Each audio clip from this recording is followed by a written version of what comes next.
Samahan nyo na naman nga ako mga mare dito sa aking mga kaganapan at magpasensya nyo na talaga mga mare itong mga ina-upload ko dahil puro late upload na nga ito. Araw nga pala mga mare nito ng linggo at ayan kung mapapansin nyo bagong ligo nga ang babae dahil meron nga kaming pupuntahan. Naalala ko nga pala mga mare pagdating nga namin doon sa pinuntahan namin sarado na nga pala yung bayaran kaya ayan mga mare ang ending dito na lang pala kami pupunta sa may Ayala.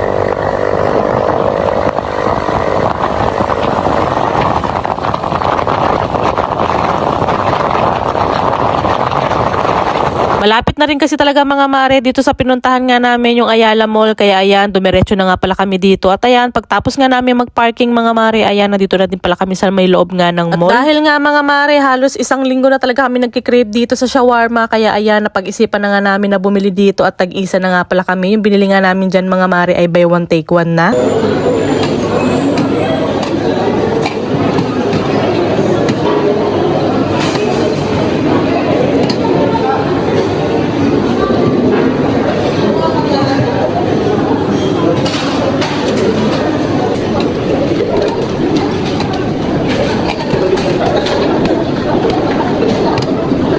Tawang-tawa nga ako mga mare dito kay kuya dahil bago nga niya ginawa yung aming order, sinilip niya talaga kung ano nga yung ginagawa ko at nung nakita niya nga mga mare na nagbibideo ako natawa na nga lang siya. Tapos naman ni kuya mga mare na maibigay nga yung order namin, kinuha ko na nga din dyan mga mare tapos etong aking honey my love, bumili nga lang pala nitong Zago na halo-halo flavor at paborito talaga naming dalawa yan. Hanap na nga rin kami dyan mga mare ng pwesto tapos etong ang aking honey my love nagagalit sa akin dahil sabi ko nga sa kanya mga mare ibibidyohan ko siya habang kumakain kaya lang ayan nagalit na nga. Kakain na nga rin kami dyan mga mare sa loob tapos paglabas namin ayan nakakita na naman nga siya dito ng calamares kaya ayan umorder nga kami ng isang order. Mga araw na yan talaga mga mare kinain talaga namin yung cravings namin at ayan nasatisfy talaga ang dalawa. Medyo namahalan nga lang ako mga mare dito sa calamares na to dahil medyo maliliit nga pala yung laman niya tapos ganyan lang siya kaliit at nasa 80 pesos na nga yan. Pero nga mga mare bawin-bawi naman sa suka dahil napakasarap nga ng suka. Nang makauwi na nga rin kami mga mare dito sa may bahay bumili na nga din pala ako ng banana Q para nga sa dalawang bata at ayan pagka-uwi ko mga mare dahil hindi nga ako nakapaglaban ng Sabado dahil may pinuntahan nga kami tapos ayan araw na nga ng linggo ako nakapaglaba at minamadali ko na nga din at pinagpilian ko na nga rin yung mga lalabahan ko.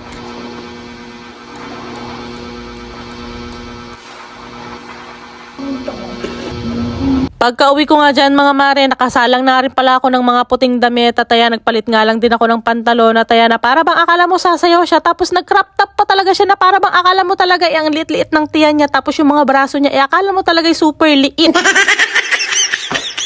Medyo napapansin ko na nga rin mga mare na talagang lumalaki na rin ang babae at hindi na talaga ako makapagpapayat so at sobrang hirap na nga rin ako. So, syempre mga mare wala naman akong pakialam sa katawan ko dahil talaga namang sarina-sarina ako na ganyan talaga yung katawan ko. Ewan ko nga ba mga mare simula talaga na nagkaanak ako wala na talaga akong pakialam sa itsura ko. Maski nga mga mare sa harap ng camera kahit nga talagang wala akong suklay-suklay talaga namang humaharap ako sa camera. Maski nga mga mare sa mga damit na sinusuot ko kahit hindi talaga kasya talaga namang wala akong pakialam.